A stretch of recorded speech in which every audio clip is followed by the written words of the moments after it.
Welcome, everyone. Welcome to the book launch of The Bear is My Father. I'm excited to be with you here today. And while we give people a chance to come on and join us, I invite you to say where you are on our beautiful Mother Earth today in the chat. With everything that's going on in the world right now, it's a real blessing for us to be here today. And this is a circle of love. So may we rejoice in the love that we share today and extend that out into the world. I'd like to introduce myself. I'm Sheila Safer. I'm an Earth Tribe elder. Our event today is co-sponsored with Synergetic Press and the Earth Tribe. During our program today, you will also hear people referred to by their nature name. So someone may be introduced by two names. My nature name is Winged Birthing. I'm also an artist, a Creativity in Nature coach, and an Earth Tribe elder, and I am delighted to be here with you today.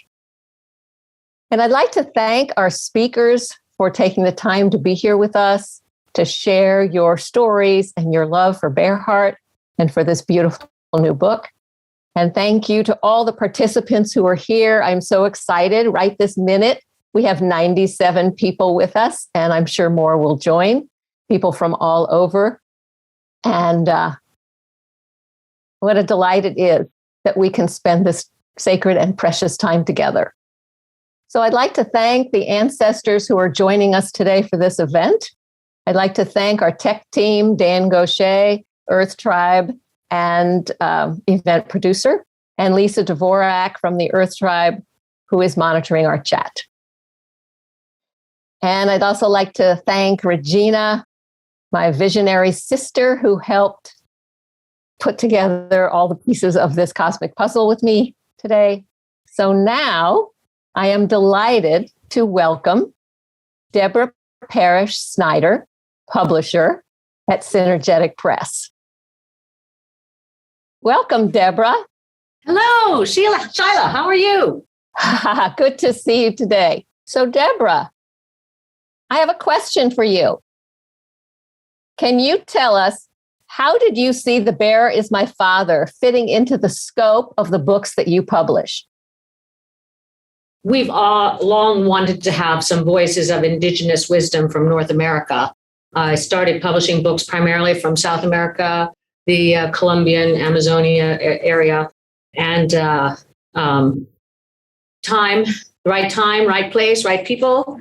I had met Jerry Patchen, who I want to thank for introducing me to Regina, who brought this book to our attention, which we immediately saw the wonderful work that was in the legacy of Bearheart. And it's really a privilege for us to be able to bring this voice out at a time when it is the most important work for us to be doing in terms of planetary stewardship, the idea of ecological caretakers, and finding a deeper spiritual connection with nature, perhaps, is something that I want to foster in every way, and with all the books that we do. So we have already seen fantastic response to these words of wisdom, and it's a pleasure to meet you, also my neighbors, who I'm looking forward to having a very long, engaged relationship with. So wonderful. Thank you, Deborah. And now I'd like to introduce my beloved sister and visionary sister and spiritual sister, Regina Water Spirit. And Regina is an artist and works with the psyche through voice dialogue, and she's an honored Earth Tribe member. So Regina, welcome on this auspicious day. Congratulations on the launch of your beautiful book. Thank you so much, Sheila, sister of the heart. Sheila, you thanked everybody, but I would like to thank you for being willing to put so much skill and effort into having this happen today. It's just really warms my heart that my family is behind supporting this program today for everybody. That was a very special surprise for me. So Mado, thank you, Sheila. I wanted to say a little bit about the very first beginning of my journey with Bearheart. In 1983, Bearheart asked me to come and help him with his work. I did not know what this handsome guy did for work. For me, work, a job, number one, was something you got paid for, which that didn't work out so good. Also, a job was like a novel. It had a beginning and a middle and an end. Well, this work did not have an end. It was all middle. It had a short beginning and then a big middle with no end. And here we are today, in the present moment, still glowing in everything that's happened over these years since 1983. The reason that I selected the speakers with a little help from Sheila and Dan and Deborah and everybody, that we selected the speakers that we did is because if you, and I'm sure you will, pay attention to not only what they say, but the energy behind what they're saying, you will see a thread that runs through the entire group. And most of these people, I would say, do not even know each other. They may know of their work, but they don't really know them personally. But you will see things that run through all of the speakers' life commitment, let's say. And that was very important to me that we do it that way because, one of our speakers actually solidified for me what I was doing there and being so committed to, because in the first couple of years, I didn't really know what I had gotten myself into. I come from a business background in the clothing business. So he wrote a book, and I read his book. It was a very big book. And he asks 3 questions. And at the end of those questions, it's like, what would you do to take steps to, move forward what you are committed to, what you are compassionate for, what you are, passionate about, right? Yeah. And I answered that question. I said, oh, my creator, I'm doing this. This is what I'm doing. It's like I found out what I was doing after I had already been doing it for maybe 4 or 5 years. So I don't know what you're going to do with that piece of information, but I just wanted to share it. Bearheart is going to come on in a moment, at least the audio. We never know about the other because he does some interesting things once in a while. His painting jumped off my wall at home just 3 days ago. He said, let's go already. So you're going to hear him in his own language. I found this just a couple of weeks ago and sent it to Dan to play for you because even though you won't know what the words are, you will feel the energy for those of you who have never met Bearheart. When we receive blessings from the great being, it is always good to say thank you, to take the time. We called upon his time for our needs. Now we should sacrifice any time that we can to be able to say thank you for his blessings. And so we are always grateful, knowing that our questers are safe and that they have made it through. It gives us great joy to see them return. And we are grateful for a great experience of having been close to the great being in a wonderful way. And so here we give thanks.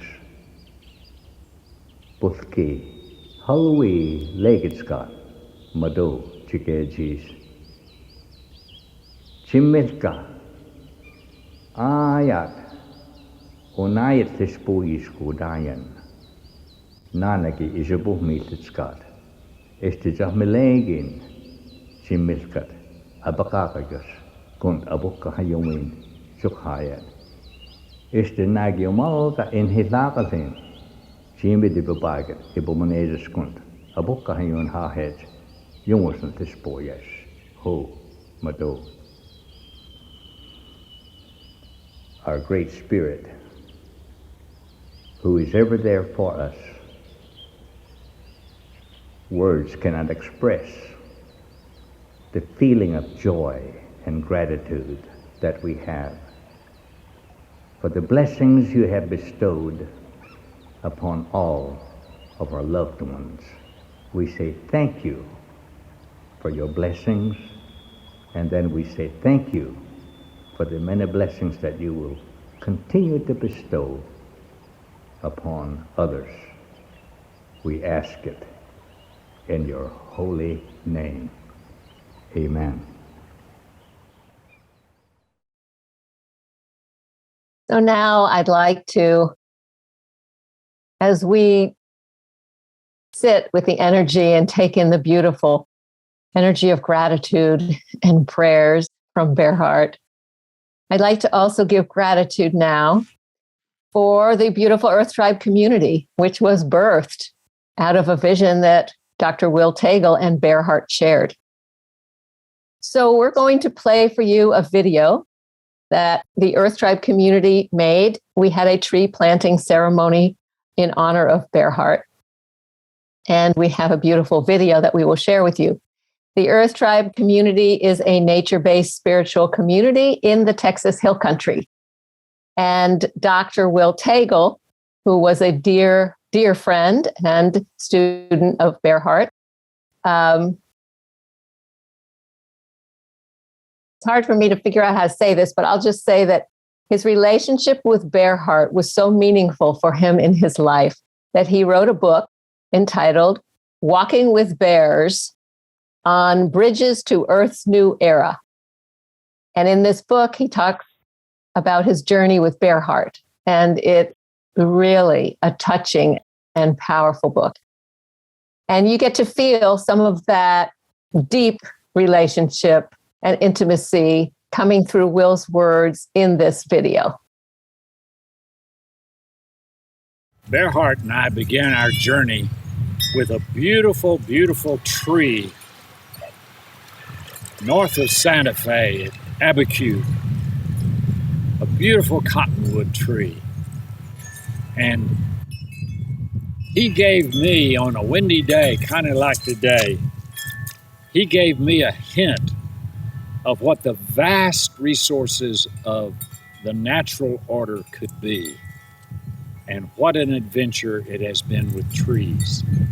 And I want to show you the trees that we planted for him here in Flying Buffalo Nature Preserve. Hey, mother, I feel you under my feet. Mother, I feel your heartbeat. Hey, hey, hey.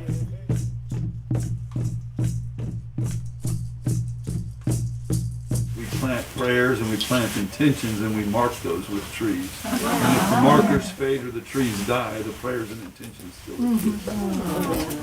No, yana, hey. Queenie, no, yana, hey. Hey yo no yana hey yo na hey nay yo way.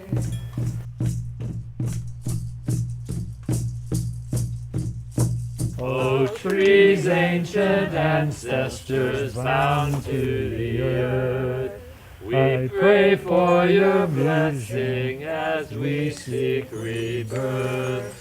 We search the world over and come back to you. Oh, trees of beauty, we love you, we do. Bearhart and a few other indigenous elders were interested in giving birth to a spiritual community, an environmentally sensitive, spiritually oriented community. And so they gave me the assignment of leaving New Mexico and going to Houston, where I was practicing psychotherapy. And they said, sit under a tree. And that was the strategy, how to start the Earth Tribe. Sit under a tree. So I followed it. And it was many months, maybe a year, before anybody started being drawn to that tree. And so when Regina and I talked about the forming of the Earth Tribe, I thought about the tree where we first met. I thought about this tree that I sat under in Houston. And now I bring you into this beautiful ceremony of where we planted this tree, this crepe myrtle tree, in honor of Bearhart through the Earth Tribe. And right across from this beautiful tree is another crepe myrtle tree that we planted on behalf of my beloved partner, Judith. And so the two of them are in the great beyond, and the trees have led us there. And what a beautiful journey it has been, is now, and will be, I hope.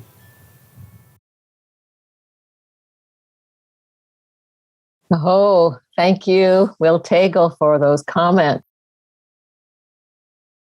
And now I'd like to bring back Regina. We have some guests that Regina would like to invite to speak and open the next section of our event today. Well, Regina? actually, I can't invite Mike Three Bears because he would show up whether I invited him or not. But I'll invite him since it's in the script. This is my brother, Mike Three Bears. And we have a long history together. We don't usually talk about this, but knowing me, when I'm in the spotlight, things come up. I actually take credit for recommending to Bearhart that he train Mike to lead the Vision Quest in as close to the way that Bearhart did it as possible. I don't remember what it was that I saw. It happened on a whole other level that I may be aware of. He has said something in our little sweet book, The Bear is My Father. And I feel very proud to introduce him because I made such a great decision. Because he's been doing it for 14 years. At 14 years, I think. Since 2004. Oh, since 2004. So 18 years. Yeah, 18 years. Yeah. Well, time flies. And so Mike is he used to teach science in Acoma Pueblo High School here. And he actually was in corporate, whatever that means. But he decided that there was another path that he wanted to follow, and he did follow it, and is like I said about the work, he is continuing to follow it. And he's just a very reverent person, brother, and friend. Oh, Uh-huh. so Well, turn it over to Mike. my name is Mike Andrews, but I go by the name of Mike Three Bears. It's the fourth or fifth name that Bearhart gave me in 2008, July. I was down in Rio Rancho, and he pointed at me and he said, "He's Two Bears." And I started to laugh. And Regina said, "No, Mike, he just gave you a new name." But I was telling him about a mama bear and two bear cubs. And then a couple of years ago, I said, "Wait a minute, I want to bring in mama bear." So I've changed my name to Three Bears. I'm so honored to be here. I'm so grateful. I'd seen that video before of Bearhart, but I didn't know that's what's going to be played. And it's all about gratitude. Meister Eckhart, Christian mystic, said, if the only prayer you ever utter are the two words, thank you, that is sufficient. That's sufficient. Mm-hmm. And that's gratitude so important. And that's one form of prayer. Another one would be forgiveness, but I don't know that I'm bringing in anything on forgiveness today. But it also could be calling in the directions. And when we do that, we center ourselves in the universe. We center ourselves. And that's where we are. We're right here in the center of the universe. It also could be a blessing. And I'm going to do a blessing. But first, I'd like everybody that's watching this, what prayer would you bring in? I like to involve the people in my prayer circle or in the pipe circle. So I'm going to give you 30 seconds. What prayer do you want to have as an opening prayer? So if someone could time me and say 30 seconds, and we'll do that. Okay, guys? 30 seconds. For the people out there that do their opening prayer to them. Oh. And we're not going to focus on you. It's just, what do you want to call in? What do you need? Is it healing? Is it blessing? What do you need? What do you want to pray for?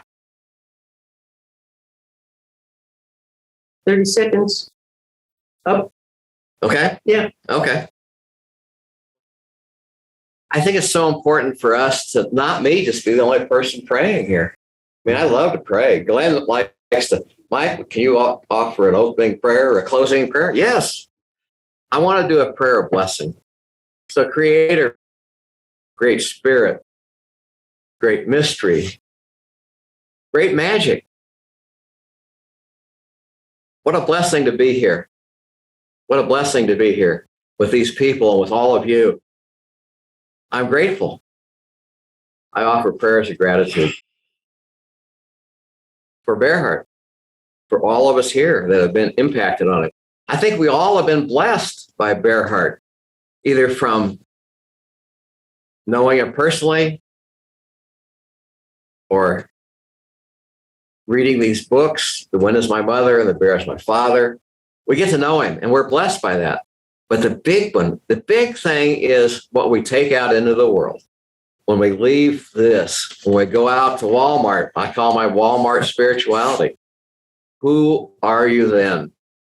Can you carry this love that he gave us? Now, I want to tell a Bearhart story, but that's kind of my blessing opening prayer. Oh. Oh. But I do want to also do a little story. The Gathering of Circles started in 1995. And 1998, I had gone to a conference somewhere and we had a keynote speaker, and I went to the planning committee and I said, we need to, and out in the forest, we need to have a keynote speaker. And they said, who would you invite? And I said, Bearhart. And so Bearhart became our first keynote speaker in 1998. He came back in 2004 when we had all of the 5 previous speakers. And I called Regina. I said, well, what's Bearhart going to speak about? She said, you can write down anything because he always speaks on one topic, love. And that's what we learned from, what I learned from Bearhart is love. And that's what I carry now. When you talk about who are you? Love. Thank you so much, Mike. Aho. Thank you so much for that. That was so beautiful. Thank you. Thank you for including all of our guests out there. Yeah. Well, like I say, he was my choice. Our next guest is Jerry Patchen. Deborah, do I say ESQ, Esquire? Is that appropriate? Jerry Patchen. He deserves it all. Red Hawk. Let's say Red Hawk. Jerry is a good friend of several of us here. A very good friend of who is called Tango. I haven't quite got the story behind that yet, but I guess I will now. Deborah Snyder, the owner of Synergetic Press. And as a matter of fact, it was Jerry that laid down the asphalt, or in New Mexico, I would say the dirt, the soil, to make a road for The Bear Is My Father to be published by taking us to Deborah Snyder, which I am very grateful to him. So, as they say, without further ado, I'd like to introduce Jerry Patchen, who is a ceremonialist, aside from being a lawyer. And he's a very experienced Native American churchman, has done many services in the TP, Native American Church, with many elders, and has taken in my way of saying it, the essence of what that church is all about. So I'll let him speak for himself now. Thank you, Regina. And thank you, Tango, for being so kind as to publish this book. Linda and I know Bearhart or Marcellus Williams through the Native American Church. I'd like to tell you about how we met Marcellus in 1988 and the remarkable experience that we had with that first encounter, that meeting. We knew Marcellus not in the context of the Vision Quest or Sweat Lodge. We knew him in the context of the Native American Church, where he was a road chief, which is like a priest, so to speak. The Native American Church uses peyote as a sacrament.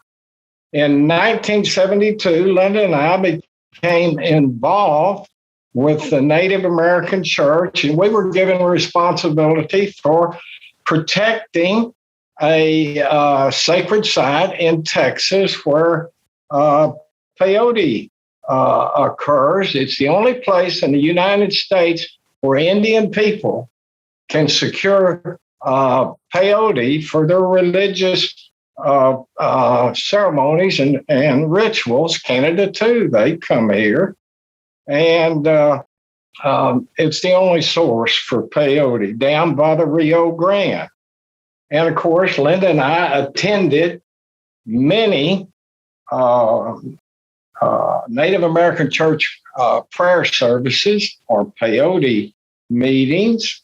And as a lawyer, I have represented the Native American Church going on 5 decades. Through, the Native American Church of Oklahoma, which was the mother church that was founded in 19 18. And through the Native American Church, we made a relationship with Rutherford Lone Man, an amazing Southern Arapaho Indian from Oklahoma who was also a road chief. And he made a relationship with us and became our Indian father. And we loved him dearly. He taught us so much. In 1988, Rutherford, at 60 years old, unexpectedly passed away. We loved him so much. We were brokenhearted and grieving.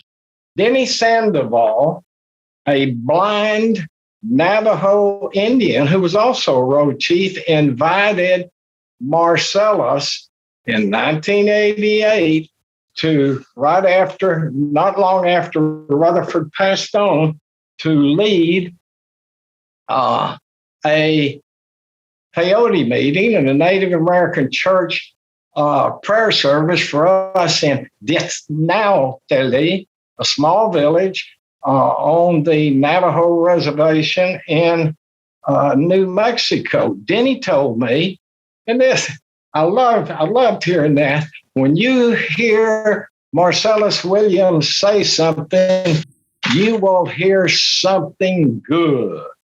And Marcellus got Anthony White Thunder Davis, a Pawnee, to carry cedar, who sat directly on his left there on the west side of the teepee facing the door, which is on the east.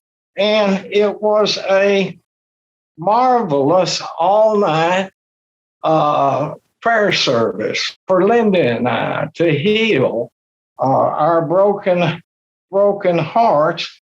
Early in the morning, there's a special time where Marcellus calls for water. He sings the morning water song, and a woman brings in a bucket of water that is prayed over and then passed around the circle in the teepee. And after he sang, he gets his gourd. He's got his staff. He gets his gourd, and he gives that morning water song. And then Anthony Davis, the Cedar chief, we were sitting on the north side, northwest side, right close to Anthony and Marcellus. But then Anthony, it's his duty to give a prayer. And he gives in his Pawnee language a short prayer. And then he takes his cedar bag and he gets cedar and he takes an eagle feather and he takes 2 steps forward, and on the half moon altar, that clay altar that's built before the meetings, about 6 inches high, he touches the tip of that eagle feather, bends over, touches the tip of that eagle feather on that chief peyote, and he brings it up in an arc straight above him. And when he creates that arc with that eagle feather, the divine, eternal presence of the Creator, the great mystery, is standing there in that ark. I was astounded. I hear Marcellus go, "Weehaw." Now, that's a Cheyenne word. Marcellus had a Cheyenne fireplace, the basic form of his peyote meeting. It's a Cheyenne word that is weehaw, when it's spoken when that spirit comes around. So I knew Marcellus had seen what I had seen. Anthony sat down. Marcellus, who was an ordained minister, I believe he's a Baptist minister, before he was a Native American church road chief, looked at me, our eyes locked on each other, and he said, "At first, we see through the glass darkly, and then face to face."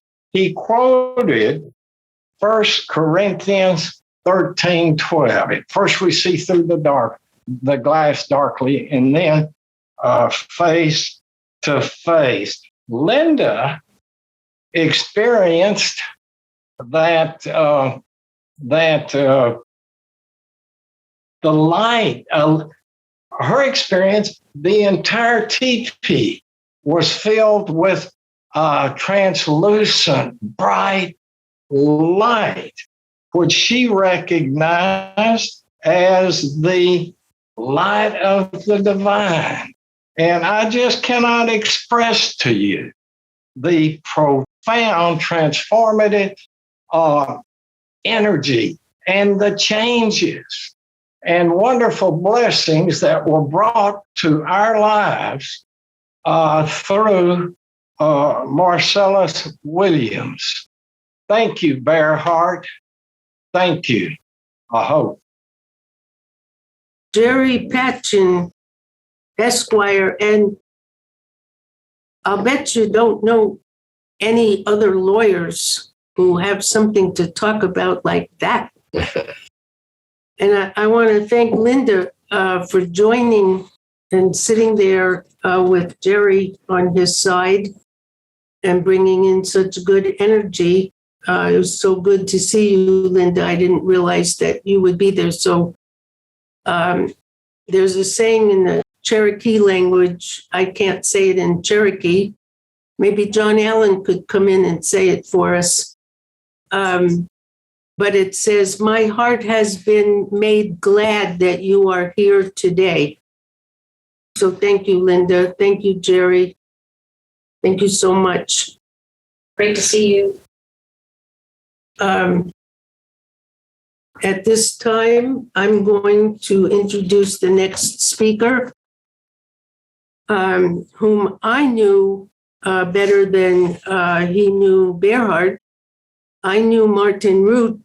I don't even know what year it was. I was attending a class of a professor, friend of mine, and Martin was the speaker. And I got elected to drive Martin, I think, back to the hotel or her house or someplace. And we stopped at a little Circle 7 place to get something that he needed. And we had been talking about manifesting. And this Martin Root, who is an international keynote speaker for Fortune 500 companies, I don't know all that he's done, but I know it was big. And Martin sticks his hand into the refrigerator in the 7-Eleven, and the guy who's behind it, stocking the shelves, hands him exactly what he was reaching for. Now, if that doesn't say something brilliant, I don't know what does. I'm not going to go into the metaphysics and explain the whole dynamic, number one, because I haven't even settled it with myself yet. But I could recognize magic when I saw it. So let's see. What has Martin Root accomplished in his life? Number one, he is Canadian. So I'm giving him extra points for that. Number two, he is the co-author of the New York Times business bestseller, Chicken Soup for the Soul at Work. Well, being Jewish by birth, I go along definitely with the chicken soup part.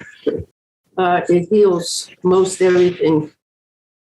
For many years, he's been exploring people's vision visions for the kind of world that they deeply long for. So his project is called Project Heaven on Earth.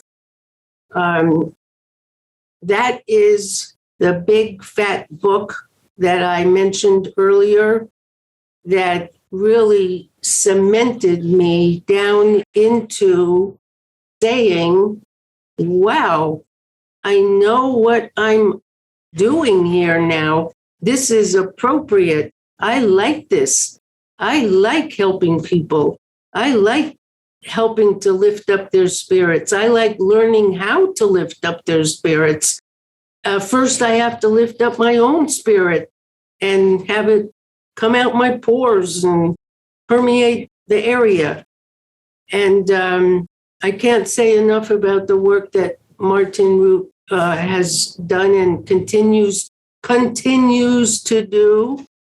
There's definitely no end to that work.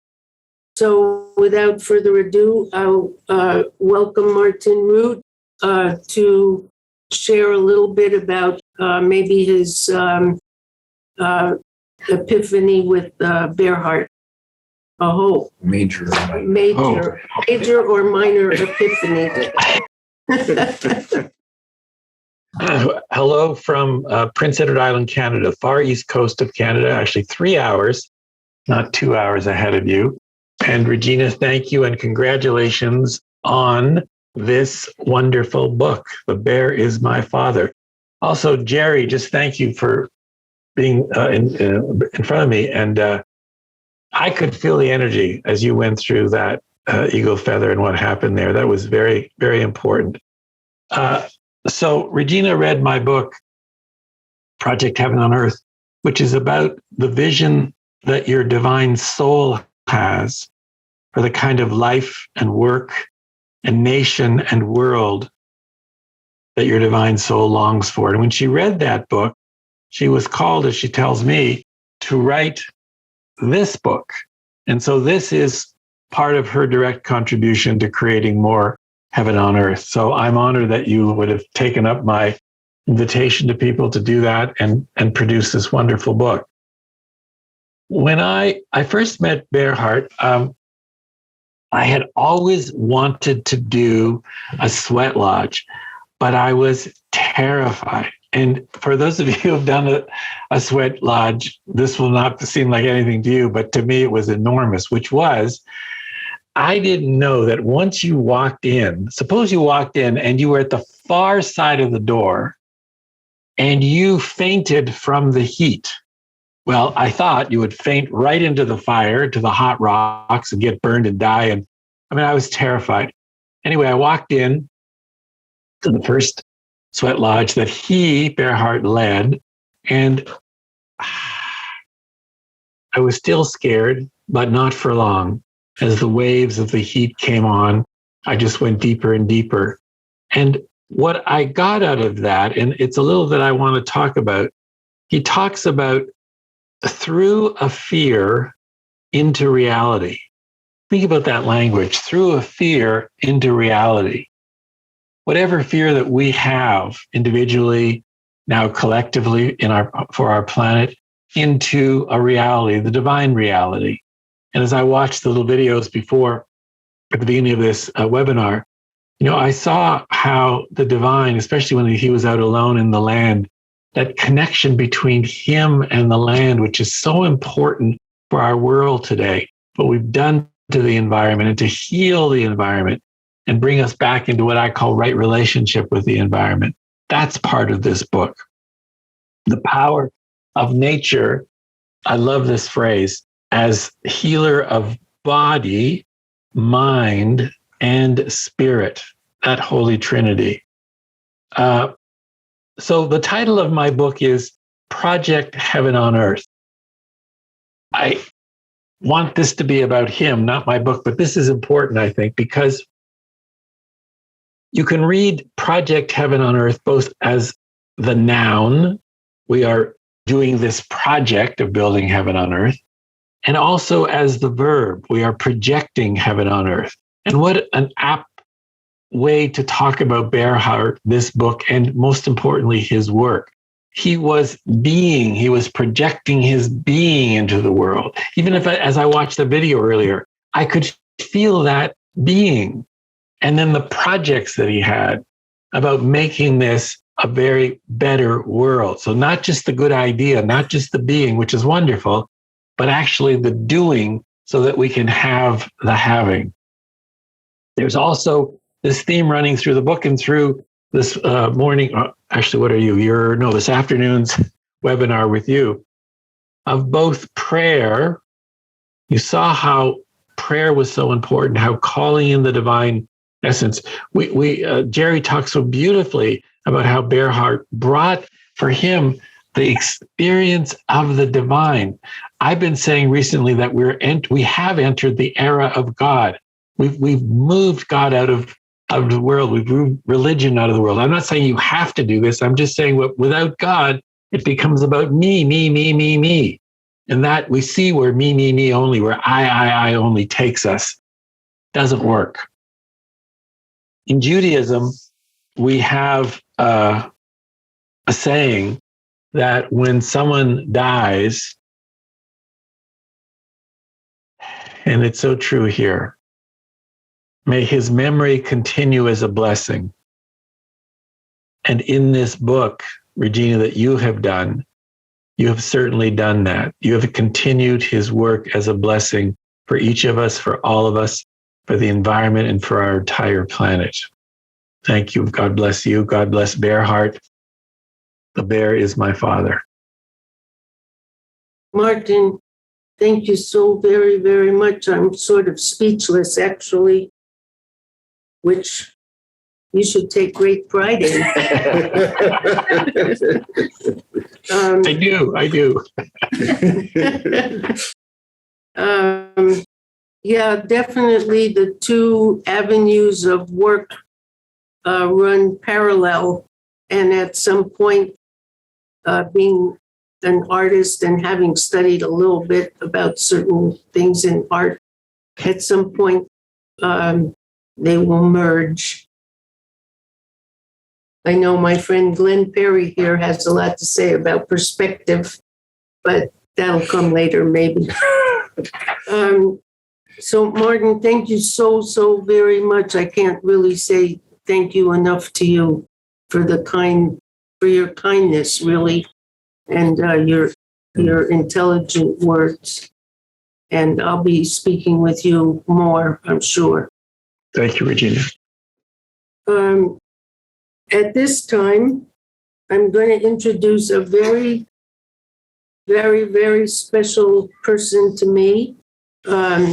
Stephen Sachs, we call him Mukit, which is a Sufi name. Mukit is not only an international Sufi teacher, also a retired professor of political science, but he has studied with some of the most famous and potent Native American spiritual teachers, ones that I never met.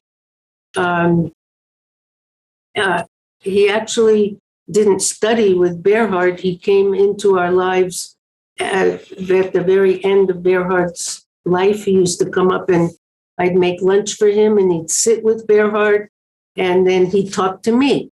So I got to be with him a lot in those days. And then he began doing a monthly Lakota pipe ceremony with a talking stick. And nowadays we use this stick as the talking stick, which came from Wilma Mankiller to Berhart, our eagle friend here. And lately, we've been doing it on Zoom every month because of the pandemic. So I'm going to bring Stephen Sachs Mukit on to share with you because, and this is very interesting, that so many of these spiritual leaders that I've been privileged to meet and highly intelligent, educated teachers, professors in colleges and all of that, they all seem to become great poets And we have a few of them on the program today. And Mukit is a major poet. Every time I have lunch with him, which is a couple of times a month, he hands me at least this many pages of poems. He writes a poem about getting up in the morning, a poem about going to sleep at night. Everything is sacred in his path. So without further ado, I think I've said that once or twice. Here is my friend Mukit. Oh, Yate. Mike, Osio, good afternoon. It's beautiful to be with all of you and to be here on the launching of Bearhart's book. He has taught us so much, and as the river of life has been flowing more and more into these difficult times of change, he has helped us individually, in groups, and through seminars, and especially through his books now translated into many languages to navigate the rapids of these difficult times. And he's been helping us overcome the current difficulties and returning us to our indigeneity. Often when I hear people argue, they attack each other for the issues on which they agree and miss the points on which their views are divergent. They have forgotten how to listen, appreciate their common ground, learn from each other's experience and seeing, and work out a mutual decision on what is important, while agreeing to disagree on minor concerns. We need to return to mutual respect, which is the foundation of all traditions, remembering that we are all related, but each unique, having something to contribute to the whole while learning from each other. And Bearhart taught us that, continues to teach us that continually. And so I salute him. Bearhart, fancy dancer, medicine man, peyote roadman. We perceive through your eye with the four winds of seeing, fearlessly working with the introspection of the bear to reclaim our unnamed but true self, an essential part for the transformation of our world. That transformation has been going on for some time. And occasionally, at various times, but especially in ceremonies like sun dances, we get glimmers of what is coming and also of what we need. And very much in line with Bearhart's teaching about love, at the Starfire Sundance in 2016, certain things occurred which are worth, and were seen by me, which are worth repeating. This is a heart-opening season. Out of the blue, an old friend called for me to pick up a box of crystal hearts to give away in summer ceremonies. On Tree Day, at the first ceremony of the Summer Gate, I presented one to Sundance Chief Basil Braveheart. First morning, the Sundance began in compassionate weather.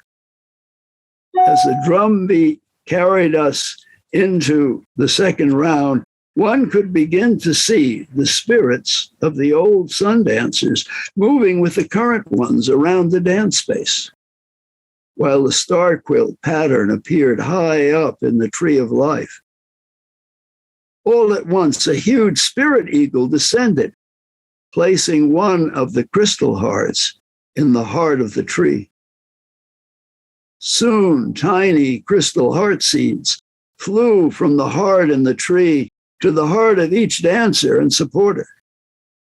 Then, as the dancers rose higher in spirit, strengthening the energy vortex, the heart seeds spread in a beautiful shower to all the world.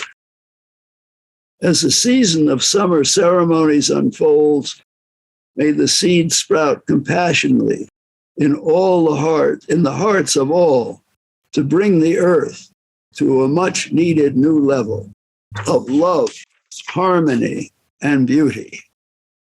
Ahomataku Yasu, Mado. Aho, Mukit. Blessings to you. Thank you so much for gracing us with your presence today. That was so beautiful. You speakers are leaving me speechless. Maybe some part of me knew that I could actually get speechless, and that's why I picked those speakers. Thank you, Mukit. I'll be seeing you very soon. Now I get to introduce my rock brother. That is his nature name, Dan Gaucher, who has been such a good friend from the Earth Tribe. He works directly with Will Tagle and his lovely wife, my sister Sheila Safer. They live in Wimberley, Texas, right near Will Tagle. They both write. Dan is very techo savvy, I think you call it. And Sheila is a expressive arts therapist and all around nature lover. Both of them are nature lovers. Let me tell you, they have taught me more about connecting with nature than maybe any of my husbands or teachers. So I could just go on and on and on about them, but I'll let them speak for themselves. Welcome, Dan and Sheila. Thank you, Regina. I'm going to jump in first so that I can manage the Zoom production. I just want to say that I didn't know, I never met Bearhart directly. So my experience of Bearhart is through the teachings that have come through and were part of the origin of the Earth Tribe. And so each time the Earth Tribe meets, and even when we're not meeting, I get a sense and a vision of Bearhart through those experiences. And so the quote we just heard recently of "May his memory continue as a blessing," that's exactly how my experience of Bearhart occurs. And I have to say that in the development of this production, over and over, Bearhart has been leading us in the most unusual ways. I mean, it's kind of amazing how his messages and his direction have shaped this production. And I'll end by saying that I'm wearing a shirt that was Bearhart's shirt. And this was gifted to me by Regina, and it just seems so appropriate that Bearhart would be part of our gathering today in this particular form. Thank you, Dan. I agree. I felt Bearhart's presence so strongly in this gathering, freeing up people who thought they might not be available until the last second. Their meetings got canceled and they could come, things like that. And I'd like to say that I didn't meet Bearhart either in person. And my experience has also been through teachings, through Will's stories, through the books, and also through dreams. So I had a dream that really touched me profoundly, and it was very simple. And in this dream, I was looking at Bearhart. We were looking at each other, and I was locked into his eyes, into his gaze. And the message that he gave me was, we are connected through the river of the ancestors. And I feel that to be true. And then last night I had a dream, and I felt his presence in my dream. And in my dream, I was doing a dance. And the message I woke up with was that this event today is a dance. And it's a dance of love. And so may we all dance this dance of love together and bring it out into the world. Thank you. I'm honored to be here. Thank you so much, Dan and Sheila. And Sheila, both of you have beautiful backgrounds. But Sheila, I'm just wondering if you just couldn't say something very fast about that water. I would love to. This water is the Blanco River. The Blanco River that runs through Wimberley. Its heart is at Jacob's Well. And this is the river where we lived for many years and were flooded out. And so recently I've been going back, and my reunion with the river has been very sweet. So this picture was taken just maybe a week or two ago. And I was so grateful to be reunited again with this beautiful energy of the Blanco. Oh, My background is Cypress Creek, which is another very important waterway here in Wimberley. It's the headwaters of Cypress Creek are Jacob's Well, a very sacred and important water feature. And Sheila and I routinely go and sing the water song that we learn from Bearheart to the well. And this is Cypress Creek. well, thank you both so very much. And Thank you. Well, thank you. You were just talking about the well. Thank you. This is, Prayer to the well. the prayer to the well. Well, I just want to go on record here as saying I want to come and visit you and put my toes in that water, or maybe more than my toes. Our next guest is a very special woman. She is the niece of Bearheart, Potawatomi Citizens Band, Potawatomi, Muskogee Creek. She lives in Mounds, Oklahoma with her husband, Jim Halsey. Manisa Crumbo Halsey. She is one of my very favorite artists. She's an accomplished artist. She's been a dojo in museums. She facilitates and presents traditional women's ways through working in harmony with natural spiritual elements. Manisa is very special to me personally.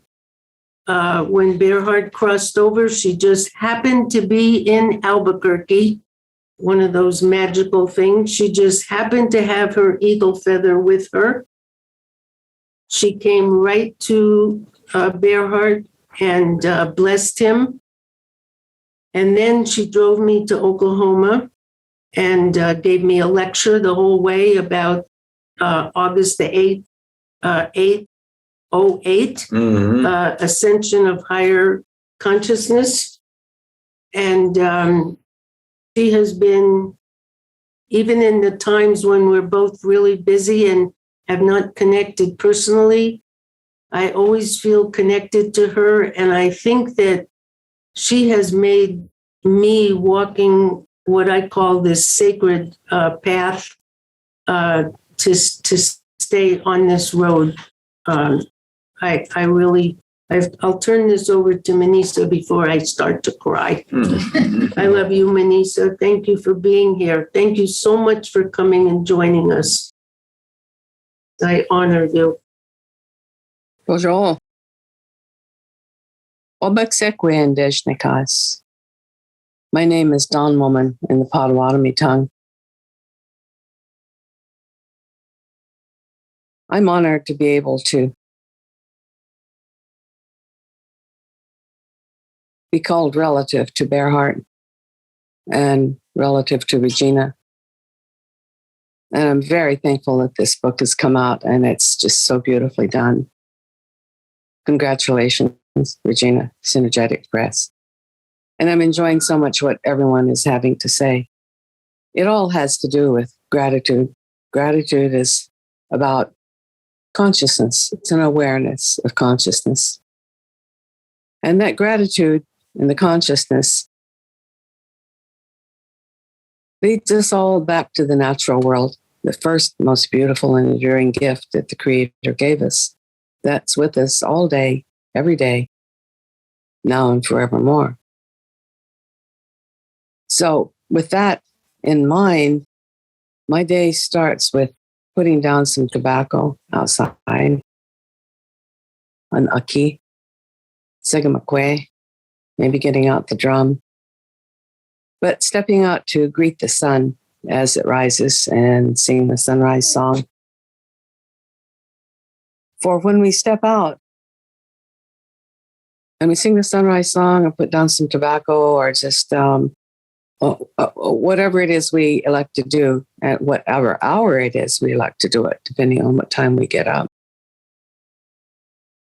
The whole of the natural world is endeavoring to tell us something.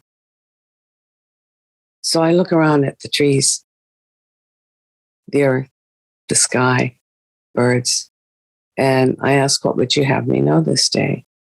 But I'm especially likely to ask that of the grandfather sky sun. I ask, what would you have me know this day? First time I asked that, of course, I got a small understanding. And of course, I was thinking maybe it could have been a larger understanding. And then I thought, no, well, I'll stay with this. So I did for a few minutes. And then it expanded and expanded and expanded and became really, I became very aware of the fact that if we don't have gratitude and accept and understand and work with the smallest gifts, the gifts that come afterward have a harder time getting through to us.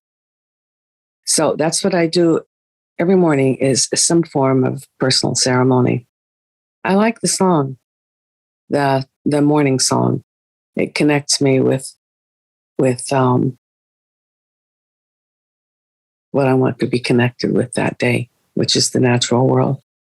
And after that, my duties, responsibilities, interests, movements, relationships, everything comes after that. So to go into my studies with Uncle a bit, Don,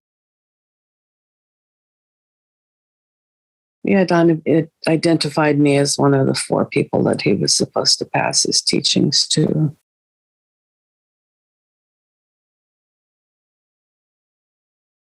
And he passed everything I needed and the essence of what he had to me. And then at a certain point, he said, I'm going to give you my blessing and sacred charge to move on forward with the women's ways, because it's not something that a man can really teach a woman. Indian way to go into all that. So he did, and it immediately began after that. And Spirit began to speak to me about traditional women's ways, of which I wasn't brought up with. So I recognized the newness and the medicine, the power and the medicine in the traditional women's ways, which essentially is Women's Way to Vision Quest. And it's a way that woman, through her moon time, the medicine of the moon time is to purify and redream the world. So I have taught that to the public for over 30 years in circle, ceremony, ritual. And I'm very happy to have been able to pass that. It's a sacred charge for a woman to get back into the woman's way of going into ceremony for 4 days in seclusion. There's a whole teaching with it. Spirit taught me, they taught me seriously for a year. And every day, minute was something different. In that time, I began to undertake the care and support of other mooning women. And then they would have an opportunity to step away from the house and spend 4 days taken care of, so to speak. But the 4 days, we say, you can change your life if you can take your life for 4 days in ceremony. So many things happen. And I enjoin each woman that endeavors to undertake the traditional women's ways to give it a year to find out. Because it takes the Mother Earth 13 moons or 12 months to make it all the way around and reveal everything there is to be revealed. I'm honored to be able to visit with everyone today. I really enjoyed hearing what you had to say. All of the backgrounds are very interesting. Joan Dogswin, Odopi, a blessing has been visited upon us this day. Renisa, thank you so much, so very much. You mentioned two words that are so special to me and have helped me so much. Sacred charge. And I know that at least everybody in my world has a sacred charge. And I'm going to want to be a wannabe and talk to you much more about that, because I feel that what you brought through today was so important. Thank you so very much. Oh. I think at this time, I pass the talking stick back to Sheila. Sheila, here's the talking stick. Aho. Aho. Thank you, Gina. I appreciate that. And thank you, Manisa, for your beautiful sharing. Really touched me deeply. And now I'd like to invite our Earth Tribe elder, Lily Rowden, Tribal Blessing, to share one of her stories. Lily had the opportunity to know Bearheart in person. So that was before my time in the Earth Tribe. I did not have that blessing. Lily is an author and Earth Tribe elder and nature-based spiritual mentor and one of our beloved Earth Tribe members. So Lily, do you have an experience that you'd like to share of your what you experienced with Bearheart and his teachings? Thank you. Yes, I would. Here's a picture back when 1983, I saw a flyer in the office where I was doing my practicum hours prior to my state licensure that Bearheart was coming to Houston. And I asked Will, since I'm part Lakota Blackfoot, if I might come to the meeting.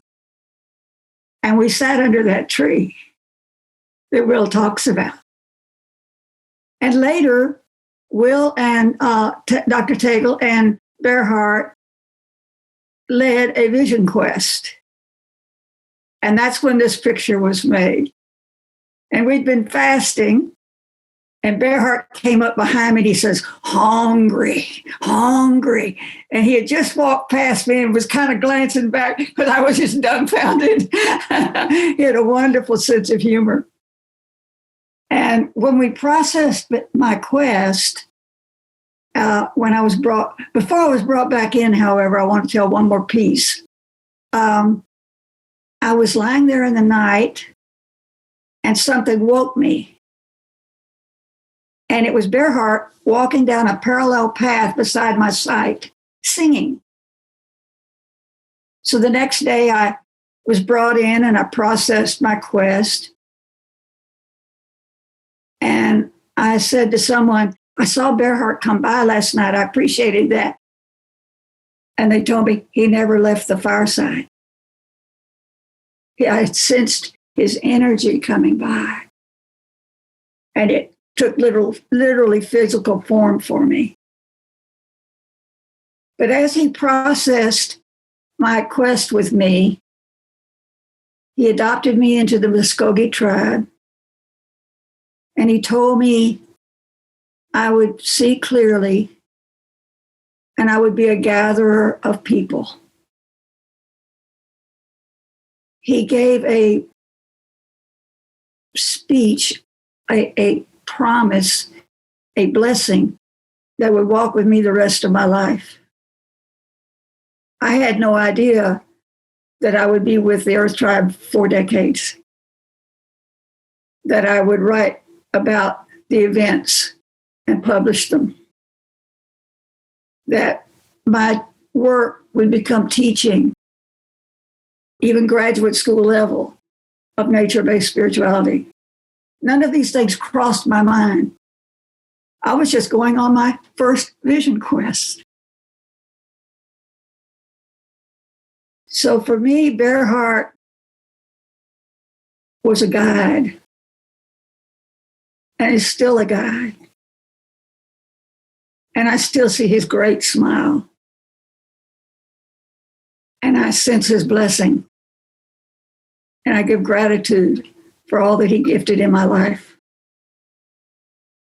Ho. Thank you, Lily. Aho. Mado. What a beautiful story.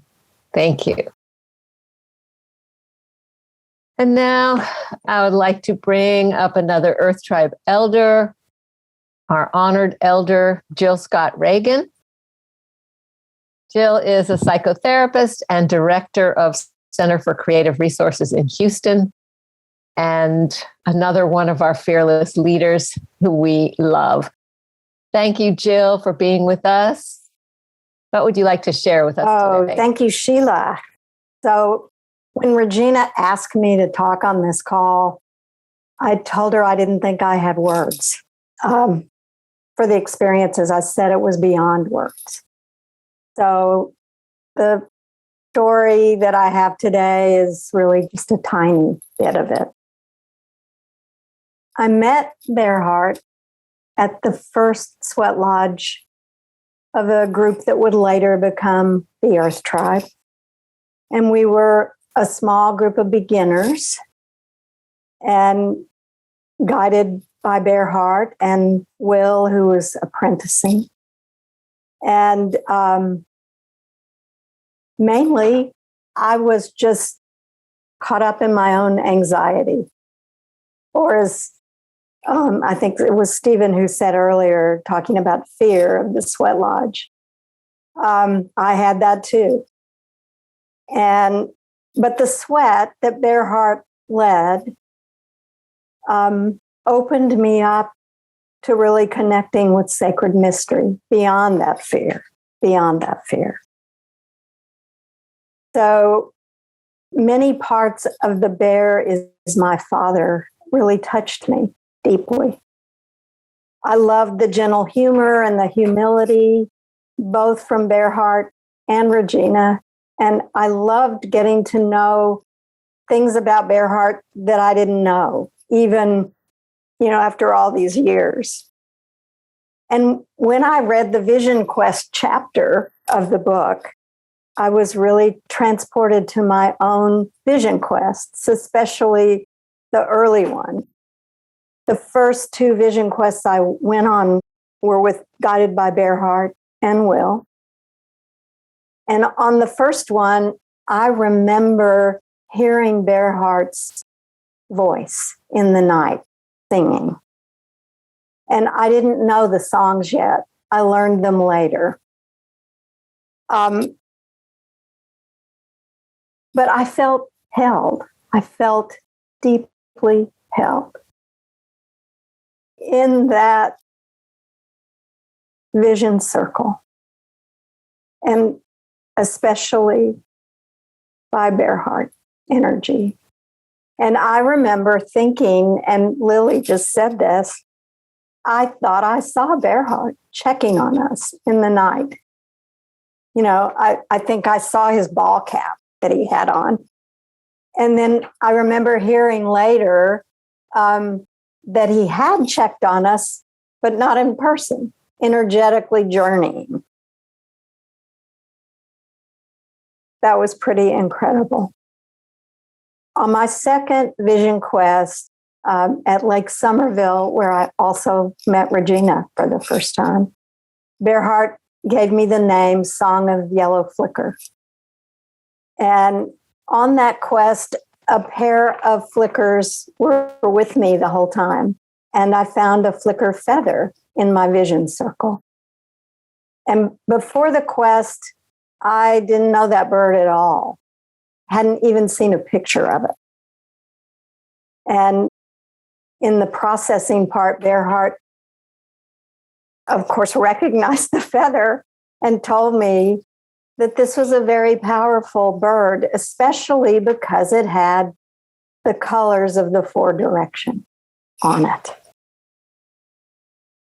And that vision quest for me was very powerful with a theme of forgiveness. It's hard to really give a vision quest a theme, but it was a lot about forgiveness. And what I didn't know at the time was that vision quests continued to unfold after you're out there in your circle. And I carried that flicker feather and the medicine bundle from the vision quest with me. I had it in a cloth bundle in a zipper compartment of my purse, and I really loved having it with me. I felt like it was just with me all the time. It felt good. And a year or two after the actual quest, it's early one evening, and I stop by a Kroger grocery store, and I go in just about dark, and on my way out, a man grabs me and grabs the purse. And of course, I'm shocked and I'm scared. I almost fought him for it. Wisely, I didn't. So I was scared, and then I was angry, and I realized days later that the man had gotten my wallet and credit cards and checks and very little cash, but that medicine bundle and that feather were somewhere in the trash. And it was just devastating. Forgiveness for the thief came quickly. It wasn't hard to imagine that he needed something more than me. But forgiveness for myself did not come quickly. Regina and I do a lot of voice dialogue, and we know about the inner critic, and my inner critic was harsh. And it said that I didn't deserve the feather or the vision. I wasn't worthy of the vision, and that I was to blame for carrying it around, like it was an ego thing. So what if there was no blame? What a concept. And what if I could release the story? That was a part of the unfolding of the vision. And I also learned that forgiveness is ongoing. It's not one and done.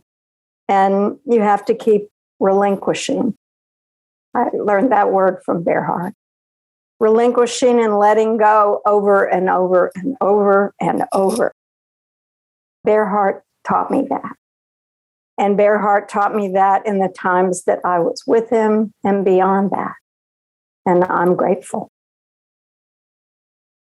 I was reading The Bear is My Father in late summer of last year.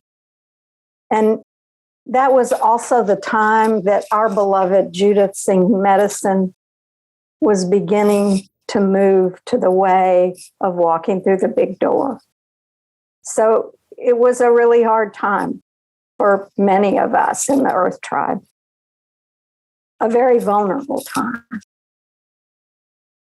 And so early in September, in a night dream, I was visited by 2 bears.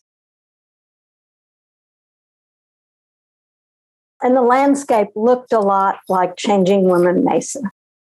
Could have been. And this was not a dream to interpret. It was a dream to tend and a dream to be with. And the bear is with me then and now, and bear is with each of us. And we're all cherished relatives. Oh. Oh. Oh, Jill, thank you. Thank you. I'm going to share something because Stephen Sachs just wrote this in, it's so perfect, in the chat. When a sacred object that we have with us disappears when we have done nothing to cause it to do so, it is because we have internalized it and no longer need the reminder of the physical object. It remains always in our heart. I wanted to say that for all of us in response to your story and to you. And thank you. Thank you. Yeah, thank you again. And thank you for that beautiful comment. I will pass the talking stick to Regina and ask Regina to invite her guests. Oh, thank you. So I'm going to introduce my brother, Tim Amsden, who is also an author and a poet, also a retired lawyer. We won't hold that against him. He is a music lover and a rock painter. He is also a walking stick artist of the first order. He was born in Wichita, Kansas, and he lives very close to me now. He used to live out in Rama with his lovely wife, Lucia. Oh, there he is. I see him on the screen looking very handsome. And I can't say enough about him. He makes me laugh so much. Even when I want to cry, he makes me laugh. I mean, belly laughs, not just little mini ha-has. And Tim, I'm not sure exactly what you're going to bring forth, but I know that it's always brilliant. Thank you so much for being here, Tim Amsden. Thanks so much, Regina. It's an honor to be with this group. I'm going to read briefly from the introduction to the book, just briefly, and then I'm going to inflict a poem on you. So be ready for that. This is part of the introduction which I wrote. Bearhart was a man of contrasts. Although he was not physically large, his presence and sonorous voice filled the room. He was highly educated, but his words, like the fundamental truths they carry, are clear and simple. He was a Native American who grew up in a world where he and his ancestors were subject to persecution and prejudice, but he never projected anger or resentment, only forgiveness and peace. As they said about Will Rogers, he loved people. He never met a man or woman he didn't like. Today, we need his counsel. There has never been a time when the spiritual principles of indigenous people are so essential for the world, for living in harmony with each other and the living earth. Fortunately, we have the spirit and words of Marcel Bearhart Williams among those of other Native people to help point the way. In my own writing, I have occasionally felt as if the spirit of someone else were there with me, guiding me through my words, but never as consistently as with this work. I could almost continuously sense Bearhart pushing me along, saying yes to this, no to that, and hear his warm chuckle. Hopefully, as you read this book, you will hear him too. Now, with that, I'm going to move to a poem. As Regina mentioned, we lived in Rama, New Mexico, which is a small town not too far from El Morro National Monument, but a wonderful, highly varied community. We moved there from Kansas City in 1998. And shortly after moving there, among the experiences we had was we met Bearhart and Regina at a wedding in the woods where Bearhart was officiating. And we saw them several times later, and then got to be friends. And they at one point asked me to edit this book. And we had lots of experiences, such as the Sundance experience that's recounted in this book. And one of the things that we did in Raymount was in December, we didn't have a Christmas celebration or any other religious or non-religious celebration. We had a solstice celebration. And this poem that I'm going to read is about that celebration. And to me, it captures the things that Bearhart sought in his life and the way he hoped we would go as a group, as humanity. And it's called Our Place in the World. On the winter solstice, the darkest day of the year, old friends gather as people have since humanity began. Beneath ponderosas and star-blasted sky, bundled and warmed by hot buttered rum, they huddle around an evening fire. Murmurs of conversations quiet as one lifts his guitar from its case and begins strumming and singing an old song of love and memory. Voices of the others gradually join until all are singing, a soft yearning together, a binding moment as each gazes into the fire and gently blends their voice into the whole. Above their heads, their hearts twine into a tiny goldfinch that rises through swirling snow till it joins the vast circle of birds made in their ways by Maori and Maasai and Zuni and all the other families of man. The circle expands until it spins around the earth ceases to wobble, and its voice clarifies into the high ting of a rung goblet, and the angels pause in their work to cry the perfected note. And to me, that's what Bearhart had to say. That's really all I'm going to say, except I want to be sure and thank Synergetic Press, Doug Rail and Deborah, and all the people who did such a great job of putting together this book that I think they just did a terrific job of. And I want to thank the Earth Tribe and, of course, Will Tagle for all their support throughout and on this particular telecast. So thank you very much. And it's an honor to be among all of you. Thank you. Thank you so much, Tim. That was so beautiful. Thank you so very much. I did forget to mention that Tim began this book, The Bear is My Father, with Bearhart and myself, I don't know, 20 some odd years ago. He was our original editor and total supporter for this book, Manifesting. Thank you, Tim. I'll see you around the corner. Okay, well, yes, the time has gotten away from us a little bit there, but we kind of expected that. It doesn't pay any attention to me. It just keeps rolling along. Bearhart used to sing that song in the middle of the night. Old Man River. Well, I'm not going to sing. Maybe I'll let my next guest sing. He's not really a guest. He's my brother, Glenn Aparicio Perry. Kind-hearted man. And I must emphasize kind-hearted because he puts up with me and many other people. He is a founder of Seed University, which I call a consciousness university. He's an eco-psychologist. That's a big word. That's too big of a word for me. He's a political philosopher, that's for sure.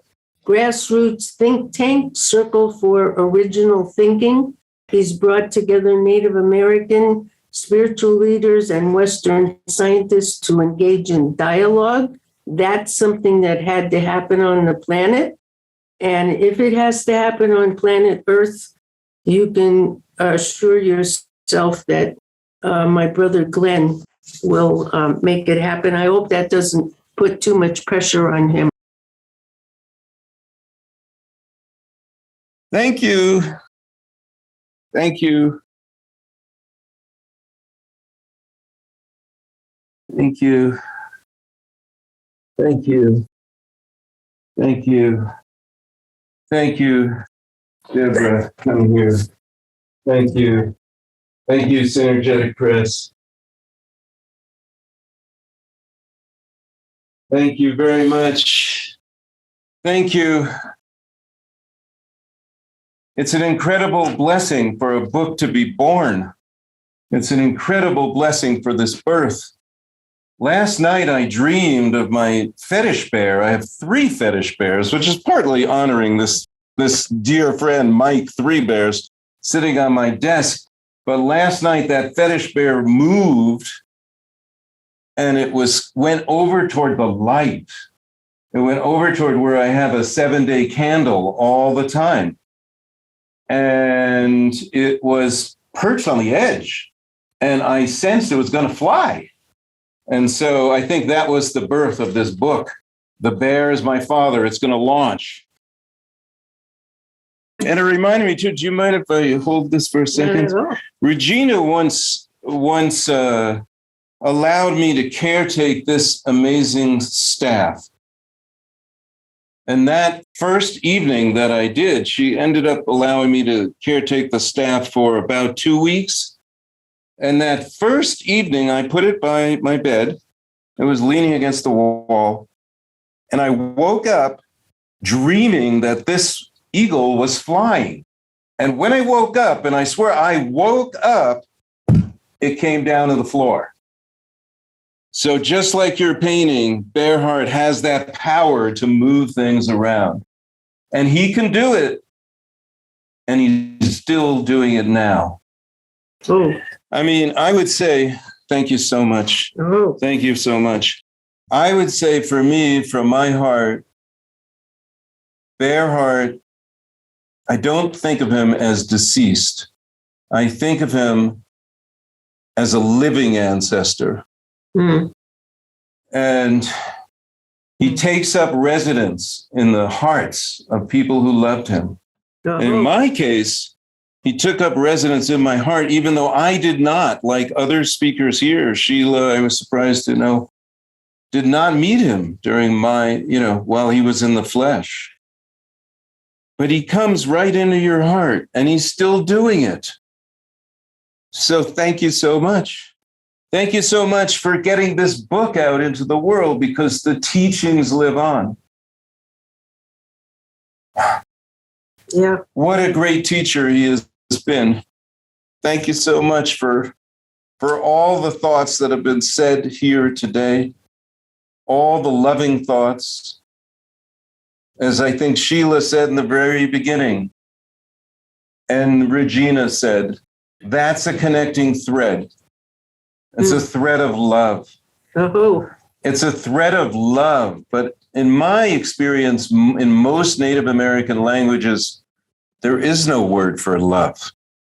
There is no word for love, because love, there are words for deep respect. There are words for kinship. And it's really from respect and kinship that love flowers. It's really from respect and kinship.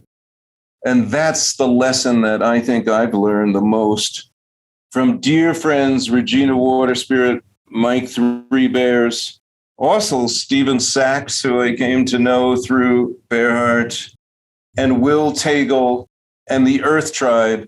All these people that have been inspired by Bearheart, thank you, thank you, thank you for continuing the work. We're all the continuation of our ancestors. And I'm just grateful to feel the blessing of love from this group. Thank you. Thank you for that. There's nothing more important. I mean, we're gathered in a time when there's war going on. but there's also a lot of prayer that's going on. And I pray that the war gods will go home, as Joseph Rael used to say, and that we can welcome a spirit of peace and harmony. I thank you so much for this day, for this blessing, for all these people, and not just the people, for Deborah's doggie, who's a bit of a magician, so Merlin, who's around this property. And thank you for that. Thank you for the eagles. Thank you for the crawling ones. Thank you for all there is. Thank you for the beautiful words that have been spoken that go into people's hearts. May it continue. May it unfold in beauty, as Stephen Sachs-Mouquet likes to say. Thank you so much. Love to all. Oh, thank you. No seat. Oh, here it is. Oh, Thank you. thank you, Glenn. Thank And now I'd like to thank all of the speakers who joined us. Your overflowing of love and blessings, sharing prayers, stories, inspirations. We are so grateful. And thank you, everyone, for joining us today, all the attendees and speakers, all the Earth Tribe. We love you and we are so grateful. So may we take this song of love that we've been singing together now for the past 2 hours out into the world, and may it benefit the greater whole and our beautiful Mother Earth. Oh. Thank you, everyone. Thank you, everybody. Thank you.